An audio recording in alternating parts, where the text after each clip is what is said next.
government introduced a new law called the Online Safety Amendment from the 10th of December this year, banning the big platforms such as your TikToks, Instagram, Facebook, Twitter, and YouTube for the ages of under 16. We've got rates of depression, anxiety, self-harm, suicidal ideation on levels I've never seen before. Social media companies have the ethics of a cash register. If a 12-year-old watches one clip, for example, on YouTube, on dieting, the algorithms then spiral them into a little rabbit hole of body shaming. It is going to give parents a false sense of security. Now, every single thing that you could imagine that could happen on any of the named social media platforms, the stuff we're trying to keep kids away from and what we're trying to avoid can happen on WhatsApp, can happen on Discord, will happen on any chat platform that is in existence. Has he not heard of a VPN? Right, which every child in foundation knows what a VPN is, how to use it. Also, no consequences, right? If you can do something that is wrong and get away with it, you're not going to stop doing it because Mr. Albanese tells you to. Parents will see that as done. It's time that we woke parents up to realise that this is a clear and present threat. Poor mental health and suicide is complex, and really, if ever, is it just one thing. It is far too simplistic to say that it was caused simply because of the fact that social media exists. In your expert opinion, will this work?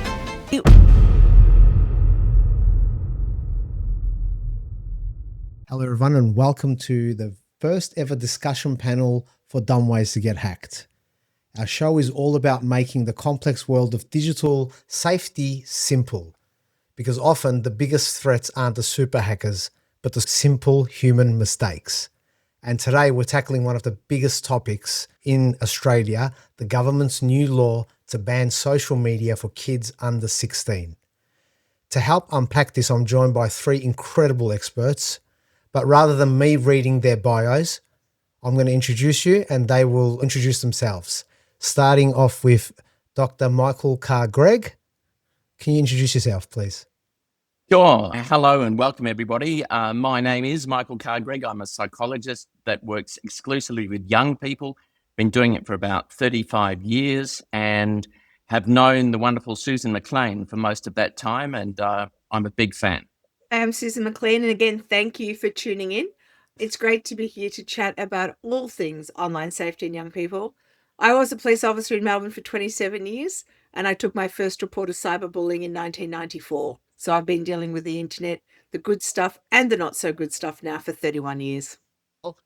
Nural, I've been a high school teacher for 20 years, so I've been on the forefront and seeing the changes over the years that social media has had, not only on the kids' education, but on their parents as well, and in their school environment. Thank you so much, guys. It's clear that we have the right people for this conversation. And before we dive into our opinions regarding the new law, I just want to make sure that the listeners are on the same page. This new law can sound very complicated, so let me break it down. So the Australian government introduced a new law called the Online Safety Amendment, which will effectively take effect from, I believe, the 10th of December this year, about banning the big platforms such as your TikToks, Instagram, Facebook, Snapchat, X, which is Twitter, and YouTube for the ages of under 16. But I think it's really important to note that chat apps such as your WhatsApp, Messenger, or game chats or games themselves are exempt. And the final note is there will be no penalties for children or parents. Let's start with the first question, guys. How do you define social media? Well, it's a very tricky question because... Go, Michael. Yeah, I mean, I think it's not tricky for me as a psychologist at all. It might be for the cyber people, but anything that involves content creation, algorithms, feeds, likes, shares, and crucially, unfiltered user interaction, that meets my criteria of social media. But I defer to Susan and other experts in the field. Michael, I agree 100% with that definition. But the problem with that is not everyone else thinks that way. So when you talk about social media platforms, and this is a coverall term that's relatively new in that social media really was the platform such as Facebook, it was MySpace in the early days, Twitter, and then sort of Skype wasn't social media, even though you could communicate on it. That was a VoIP program, voice over internet protocol. Then you had YouTube. Well, it was social, but not really. That was a video uploading program. You have Discord, does everything that you mentioned, but no, that's classed as a chat-based server platform. So the problem is the term social media now has expanded to be used in the same sentence as any really online platform. And that's where I think there is a problem, because as I agree 100%, if there is a social element and you can communicate with another person on it, then it's social. And it should be covered in any sort of rule or law that we have.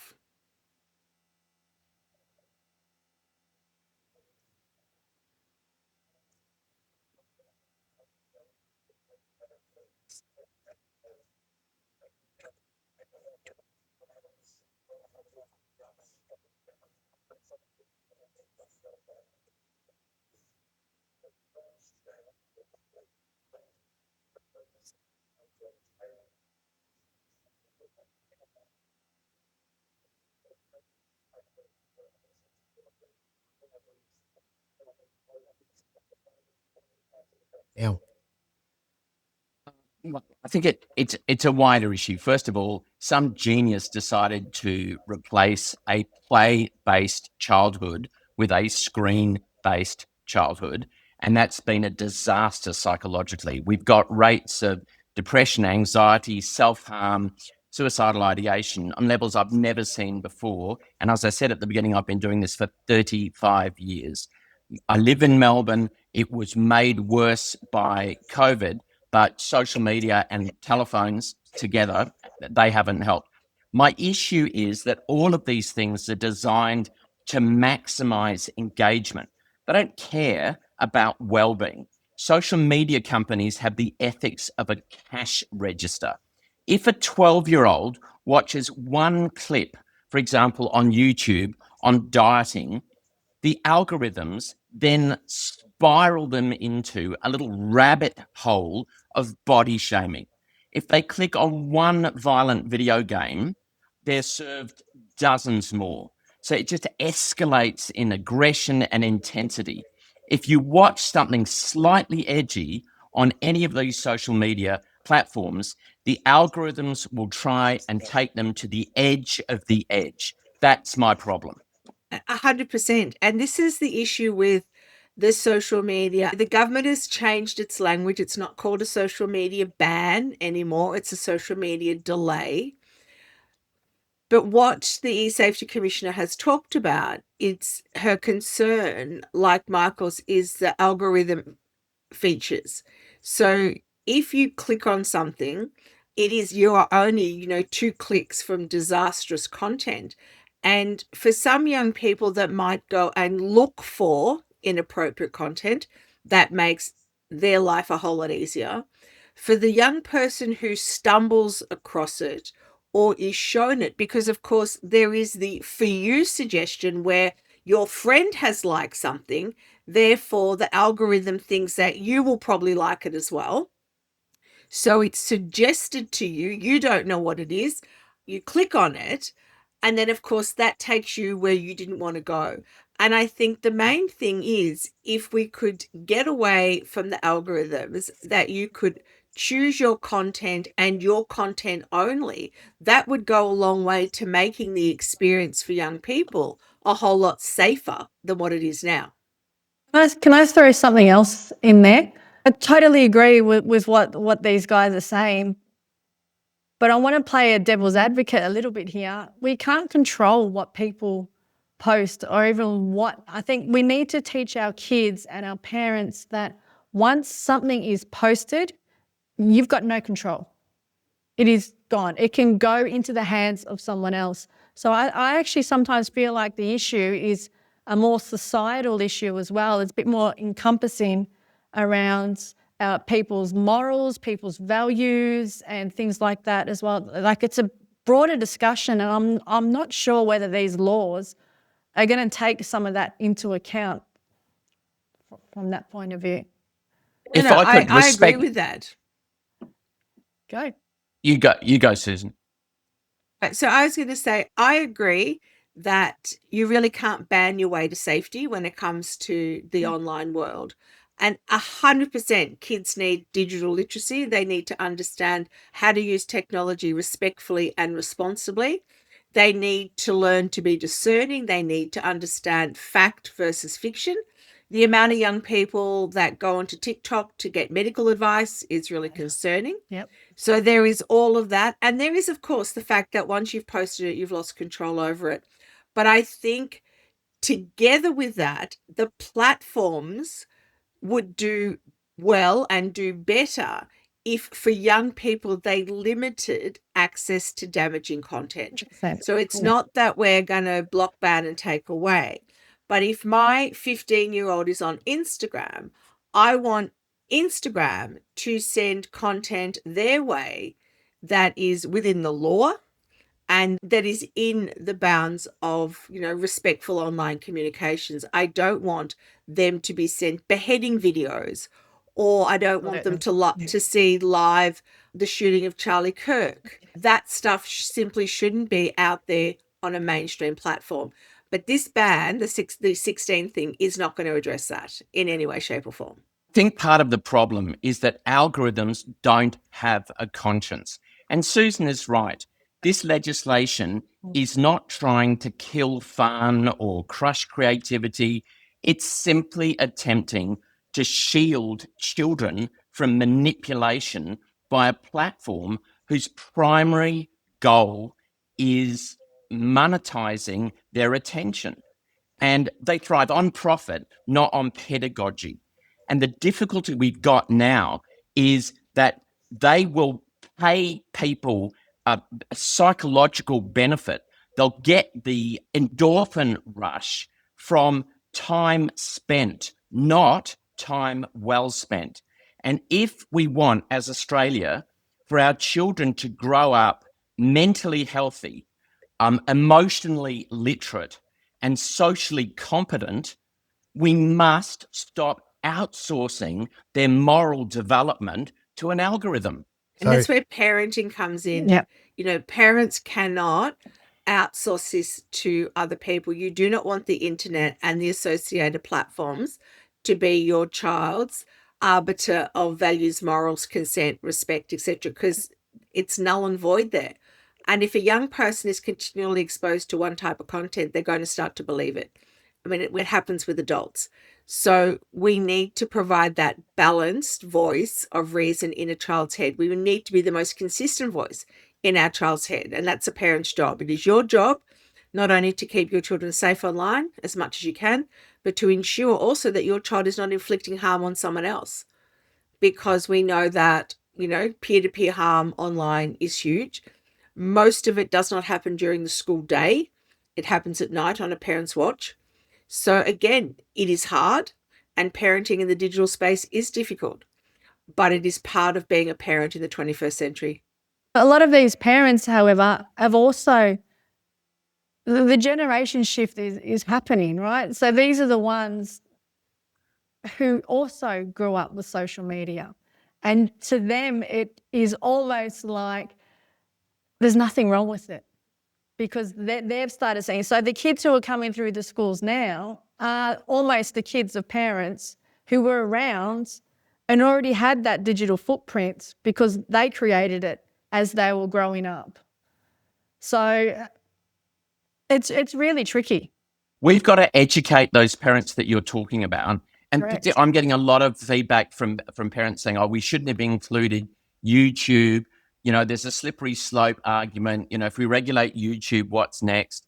But what people don't understand, and parents need to understand, is that YouTube is a media ecosystem with social dimensions, comment threads, influences, algorithm curation that simply amplifies the stuff that Susan was talking about, the harmful content. It's not just some TV, it's a digital playground with zero adult supervision and a steady drip feed of values that no one would ever consciously endorse. This is the problem. And as I say to parents, your experience with a platform is not going to replicate that of your child's. So you're online, you're doing whatever it is you're doing on Instagram or TikTok or Snapchat or watching something on YouTube. Your experience in the way the algorithms work is going to be vastly different to what is pushed towards your children. So if you make a decision that platform A is suitable based on your own personal experience, that's flawed because your child's experience is going to be different. The ads that pop up, I have young girls show me ads for vapes that they see across social media. I've never seen a vape ad in my life because I am not the demographic for a vape ad, but a teenage girl is. I don't have pedophiles trying to talk to me because I'm a little bit too old for that, but young people do.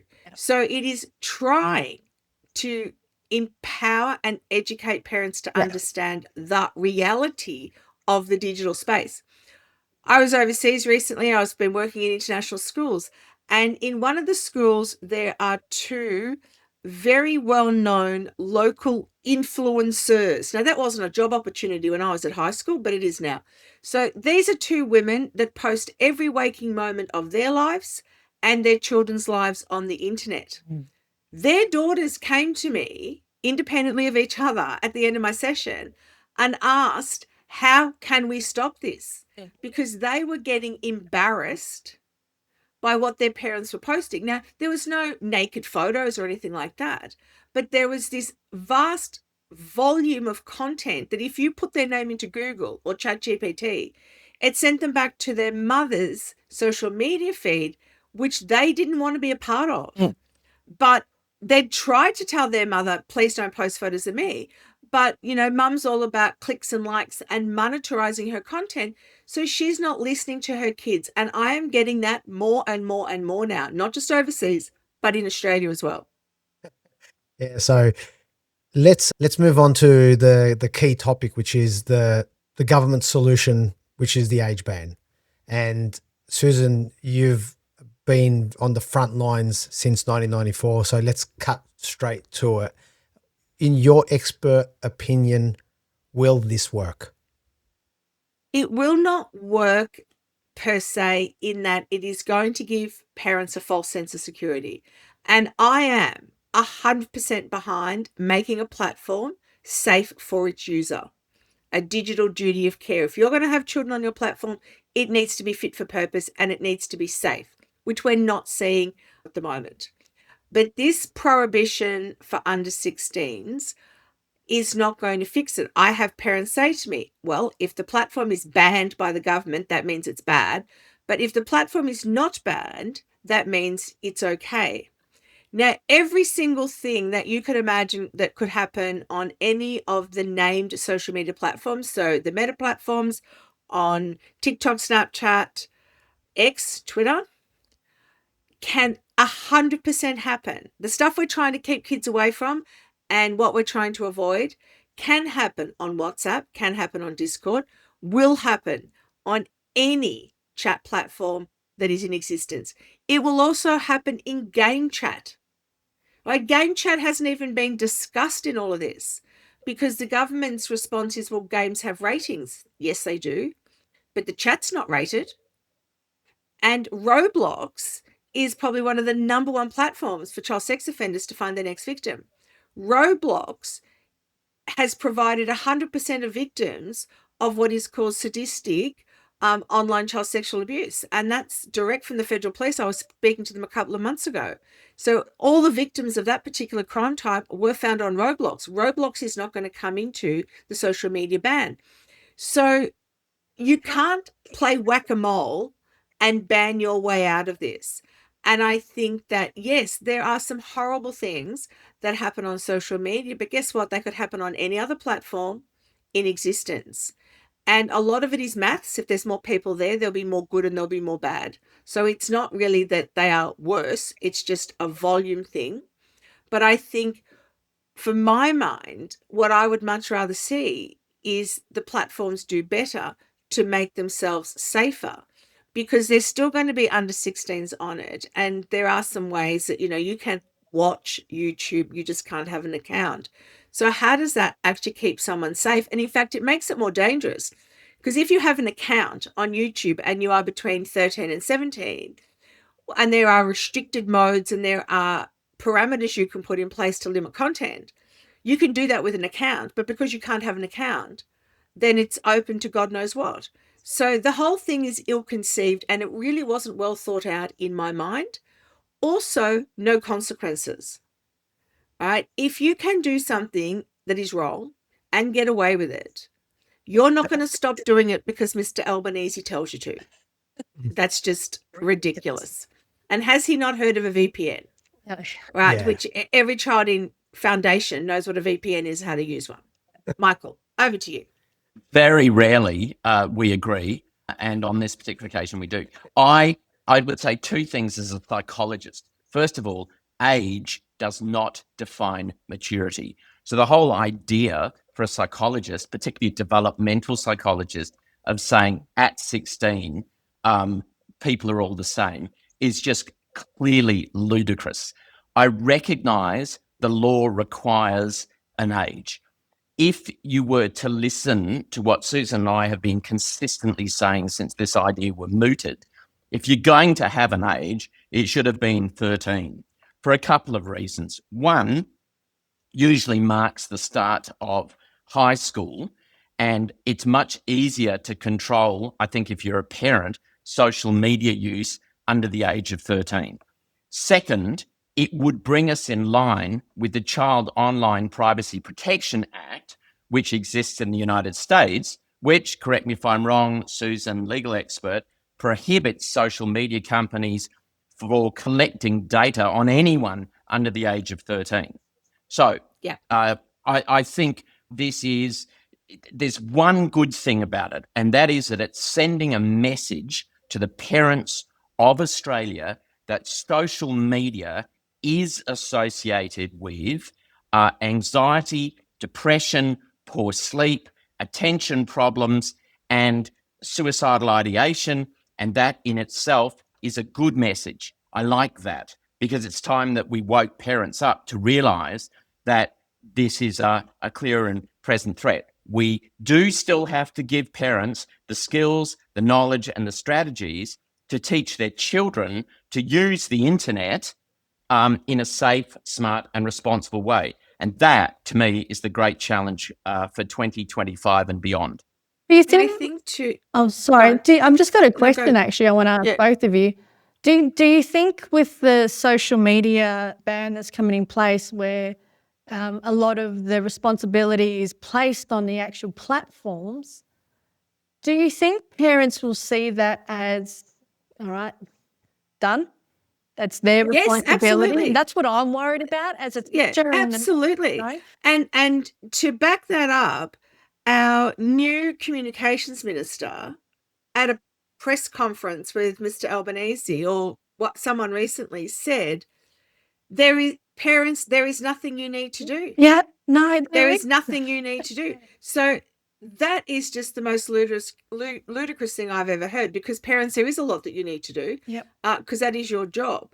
And the problem is there's going to be an assumption that their kid is not going to be on it. So they're going to take their foot off the pedal. They're not going to even be there and be an active participant in their child's online life. And again, I'm sure, hopefully Michael will agree with me here, poor mental health and suicide is complex. And rarely, if ever, is it just one thing. And if you look at some of the people supporting the ban, they've had horrible tragedies occur in their life where they've lost children. But it is far too simplistic to say that it was caused simply because of the fact that social media exists. And I found a quote by Pat McGorrick just recently, and I'm going to read you a bit of it because I thought this was perfect. It is easy for parents to believe social media is the total cause of their child's poor mental health, but no expert in the world believes that. It's complex. And yes, it is part of it, absolutely, categorically. but it's not the be all and end all. And as I said, if you blame one platform for something and you ban it, I can guarantee you I can do exactly the same thing on another platform that is going to escape this social media delay. One thing I want to add here too is, and I know that the eSafety Commissioner is copping a lot of heat about this, about being a censor and all of this. The eSafety Commissioner's office was not consulted in any of this initially. It was done behind their back, it was done without their consent, and it was done without their input. Now, doesn't that seem a bit strange that you have a federal government department devoted to online safety and you are not even going to include them in the original discussion, nor are you going to take their advice about anything? All right, so the eSafety Commissioner now is playing catch up. It's trying to make a limoncello out of lemons with the mess that it's been given. And, you know, it's unfair to put all the blame on that office because they are not to blame and they have tried their very best to make this as reasonable as possible. But the time frame that they were given, the fact that they were not brought into the conversation really until the communications minister changed after the last election, is just appalling. And it's another example of how this was so ill-conceived and it was done to ensure a vote. So this is going to be very confusing for many people, especially many parents. Where can parents turn to as a starting point? Well, the first place they can start is the eSafety Commissioner's website. They have a very good website that's full of information about all different sorts of things. And one thing I will also say there is the eSafety Commissioner is pumping out volumes of content around these new social media bans. So please, if you want information around what they are, what they might look like, what is going to be covered, please read for yourself, not via a third party, for yourself the content on that website. I saw another self-proclaimed cyber safety expert put a video out on Instagram recently that said, oh, I've just got all the new inside gossip about the bans and oh my goodness, they are different to what we've been told. She stated a whole lot of stuff that was factually incorrect. It was ridiculous, utterly ridiculous. She said that the platforms don't have to check the ages, that they can just spot check, they can just do random checks. That's not true. The agreement or the law signed by the Australian government states that they are expected to check every account and to ensure that they have no under 13s. No random checks, check them all. She also stated that the social media bans really weren't happening because anyone under 16 can still use social media.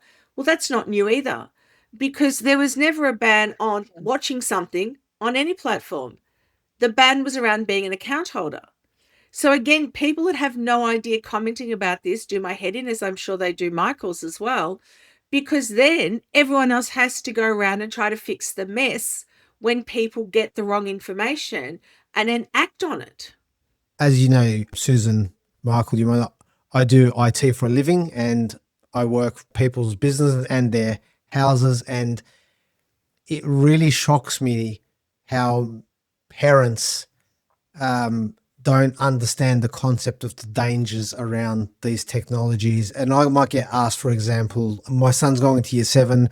I want to get him a smartphone. What do you recommend? And I say, why do they need a smartphone? What's wrong with the flip phone? So, Michael, I guess the question I have is, what is the true danger of giving a young 10, 11 or 12-year-old a smartphone? I guess that I would talk about the brain development of a 12-year-old. So what we've discovered and what we've known as neuroscience has taught us and evolved since 1999, when the first functional magnetic resonance imaging studies were done, which showed that contrary to what we had thought, the brain is not fully developed when the skull stops growing, which is what I was taught at psychology school at Sydney University back in the dark ages. We now know that the frontal cortex, the home of executive function, planning, decision-making, self-regulation, is fully formed in the late 20s. What this means is that the teenage brain needs someone to be its frontal cortex, and that person needs to be the parent, the guardian. And part of the problem is that young people crave social connection more than coffee or money or sweets or sugar.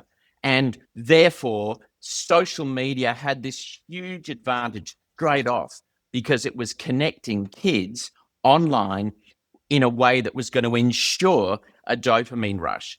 And then the social media companies came up with likes, and that was even better than sweets. And therefore, it is the job of a parent to be the frontal cortex, the person who says no, the person who enables the young person to learn social and emotional regulation. And I'm pretty sure Susan McLean agrees with me. I do. And when parents ask me that question, it's the same. It's like, why do they need a smartphone? There's no child in primary school that needs a smartphone. There's no child in primary school that needs a phone in reality, but they might want one. And then I explain, well, they're two very different words, need and want, different words. But I'm with you, Bora. Get a flip phone, get a dumb phone. They're not called dumb phones anymore. They're marketed as retro phones because retro is cool now. So you can go and buy a nicely colored retro phone. And that's where you should start. The other thing too is phones don't keep kids safe, right? Phones do not stop bad things from happening. When you give your child a smartphone, you are giving your child to the world and the world to your child. And that is not a good thing to do. Phones cause catastrophes. Kids get hit by cars because they're not watching, or they become a target for a robbery, which is very common in Melbourne, unfortunately. So you're setting themselves up for disaster. Yes, they might need a phone. A phone is handy to go, hey, mum and dad, I've missed the bus. I've got detention. Sport training's been cancelled. But that's all they need it for, to start with. And then you can build on that as they grow and develop and move through those teenage years and they show a level of maturity and good decision making, then you can consider introducing other devices. But again, no kid needs a smartphone straight up. Another Nural, issue in the is classroom, how does that impact you guys?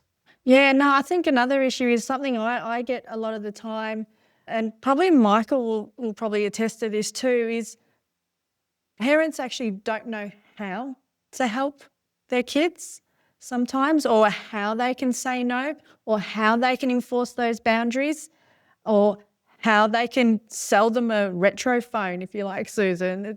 So even a lot of issues that I've dealt with is a parent actually just almost crying for help, like, what do I do? I've done this, I've tried everything. What else have you got for me? So it is, again, about educating the parents and empowering the parents a little bit to actually be that hard stop when they need to be that hard stop, and be that that voice of reason for them. Because I honestly don't think, whilst their intentions are good, I honestly don't think that they're all equipped to do what you were saying, Michael. Well, they're not all equipped. And there's an old saying from the great Dr. Phil, never wrestle with a pig in the mud because you both get dirty and the pig loves it. And that is absolutely true. Your job as a parent is to set limits and boundaries. Your job is to give them vitamin N, which is no. And I've written 18 books. I've done talks for the last 35 years in virtually every school that Susan is now belatedly going to. But I am clear that this is the role of a parent. And I'm not advocating the shout and shame parenting that many of us grew up with. I'm advocating a type of parenting which is firm but fair. But be clear, parenting is a benign dictatorship. It is not a democracy. Democracy doesn't work in a family. It doesn't work for dogs and it doesn't work for families. Children don't need a 40-year-old best friend because they're creepy. And they also start with the letter P. So they need someone that is going to say no. All right. Your job as a parent is not to be your child's best friend. Please remember that. And your job is also to inform. Your job is also to be informed. And this is the value of this podcast. Social media is a marketplace that trades in human futures. Parents need to understand that as a basis for everything else they then do. And unless and until they have that understanding, I think sadly we will continue to see the sort of stuff that Susan tells me she sees in schools every day. I think the social media ban will send an important message, and it beats the hell out of nothing. And it'll be so interesting to see how the rates of cyberbullying, the sextortion that Susan talks about all the time, goes down following the 10th of December. But then other countries will watch us across the world. Remember, this is a world first. You might be as critical as you like of our politicians, but Mr. Albanese is doing something courageous, and he's doing something which has never been done before. Now, many of us would argue that he's doing it for, political purposes because his polling has told him that's what parents want. I don't actually care about that. I love the fact that Australia is making a stand against social media. And I've just come back from the American Psychological Association conference in Denver, Colorado. And my God, my own association was sponsored by Google. And when I tried to take the president of the American Psychological Association to task on that, I was shut down. Because just in case you didn't know, there is no more free speech in the United States.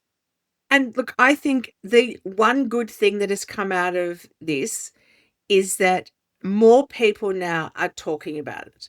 So there's more chatter. Is that chatter good or bad? Not really sure. But some parents are now thinking, oh, well, if the government are talking about this and they're going to ban it, well, perhaps it wasn't a good idea to put my 8-year-old on TikTok. What bothers me, though, are the kids that are going to be left hanging. And we know that there are a group of young people who get, their social connectedness online for a variety of different reasons. It is not there in real life. They are shy, they're neurodivergent, they're socially awkward.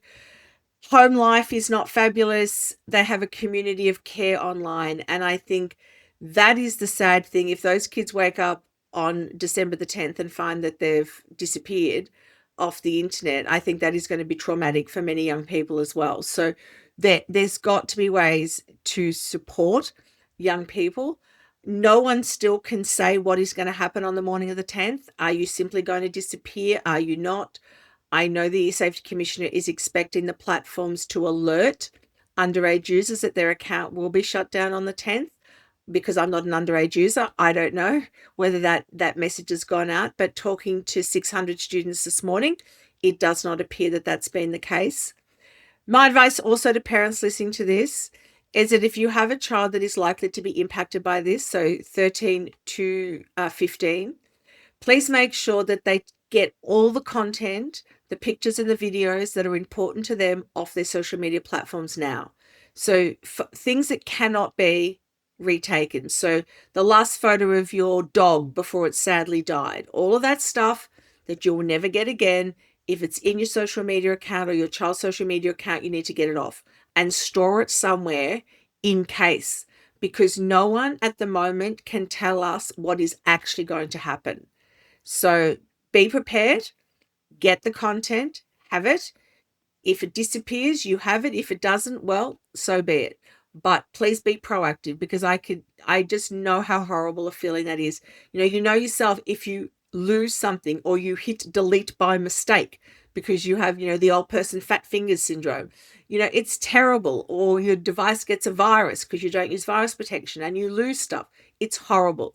So be prepared, get your content off the social media accounts in case. And now for some final thoughts on this topic.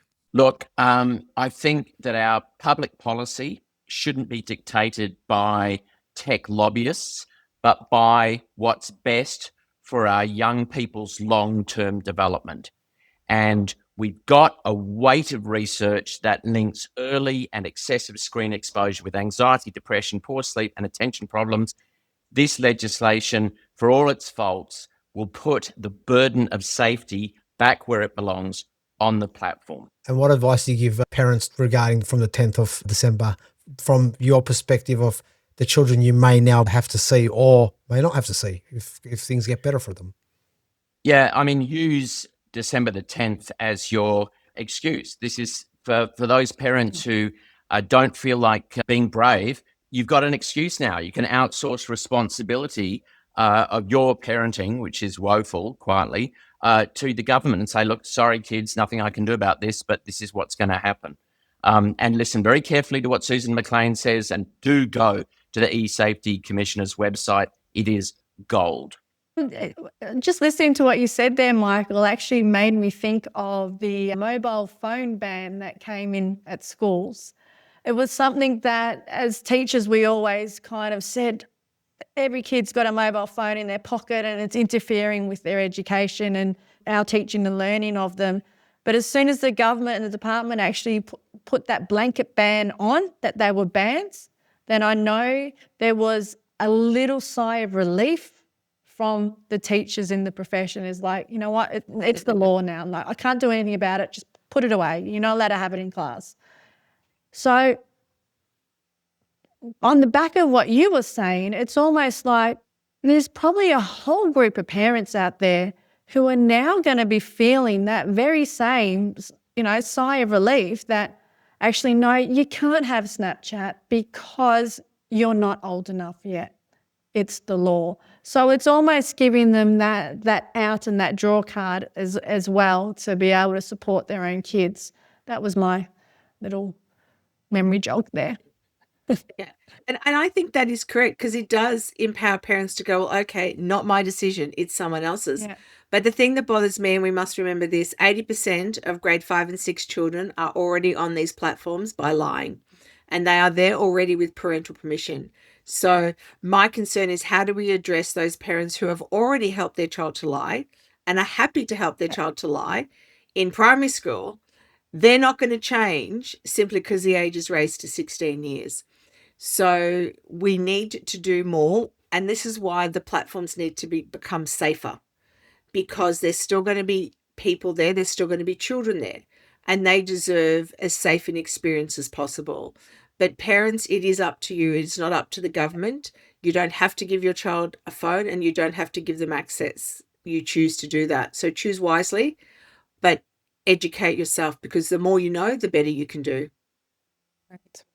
So the takeaway here is, it seems that everyone's in consensus that the intent is correct. However, the method is deeply flawed, and that as parents, which includes me, I have a 15-year-old who I promised if I thought she was mature enough, I would allow her to have one platform in which I draw up a contract, which was basically just how to be safe on the platform, what features she had to enable and disable, and that we had the ability to look if we wanted, or we were concerned, more to the point, and that she could safely come to us at any time, no matter what the circumstances are or what she said or done.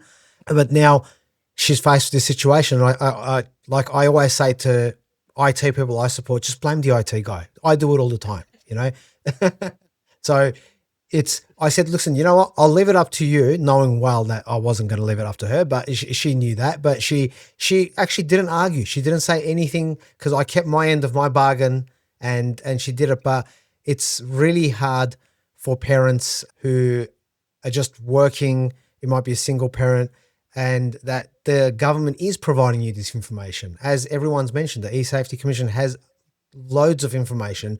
You've still got time, a month and a bit, and it's already Christmas, crazy, to go in and look at these and learn and understand and ask for help. Reach out when you need help.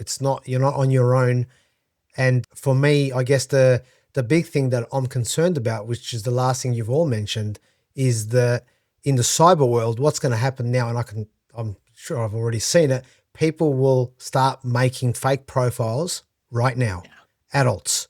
They'll build 5 or 10 Facebook accounts, Snapchat, and they'll sell them to people because they can't get onto it, and people will actually pay for this, sadly.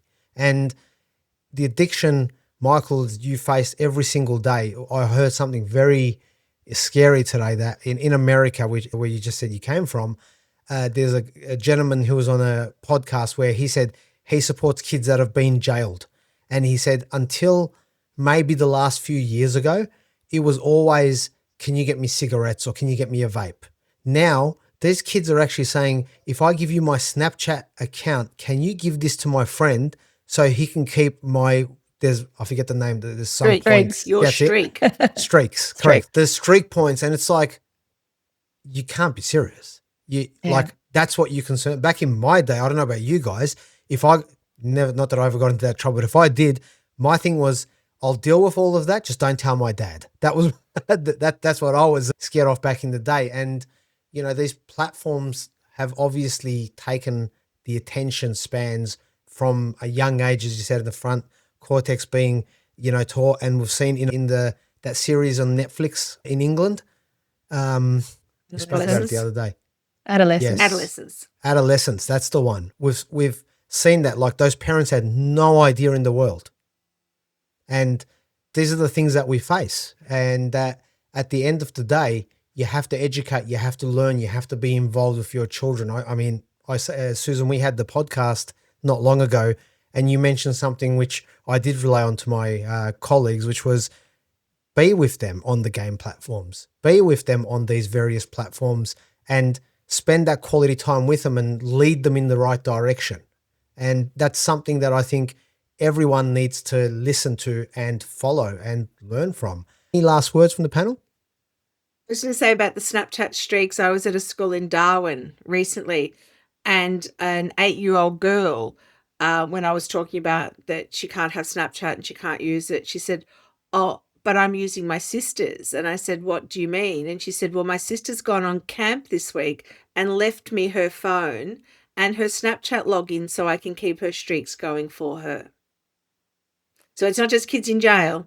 It is stock standard Aussie kids Yeah. that are panicking about losing their streak. And that's really sad. And that's to the point I would suggest that they need some sort of psychological intervention if they cannot function without thinking that there's something going up on Snapchat in their name today. Michael? There are two boarding schools that I regularly am in touch with. One is called Timbertop and the other one is Halkwa. Both of those programs take a bunch of year nines, put them up a mountain for a year without phones, without social media. They come back in the most superb psychological and physiological shape. That's what we should all be aiming for. Nature. That's the best thing in the world. And Nural? Absolutely. Look, I actually just want to play the card that I think parents actually need to be more informed about what's going on and how to handle things. I'm still a really big believer in, it must be the teacher in me, I just think we need to educate the parents more and the kids more, especially around the algorithms and how they work, how to, hide, block a report, things like that. There just needs to be more out there, and it can't be thrust upon the schools only to deal with. It needs to come from a wider perspective. Young people need the same messages from home, from school, Yeah. from sport, from drama, from dance, for everywhere else they are, because a whole of community approach and consistent messaging is always going to reap Correct. much better outcomes than mixed messages. Well, thank you very much, everyone. And I will leave all the links to all the sites mentioned today, as well as yourselves. And I appreciate your time. Thanks Pleasure. very much. Thank you. Bye. Bye. Bye-bye.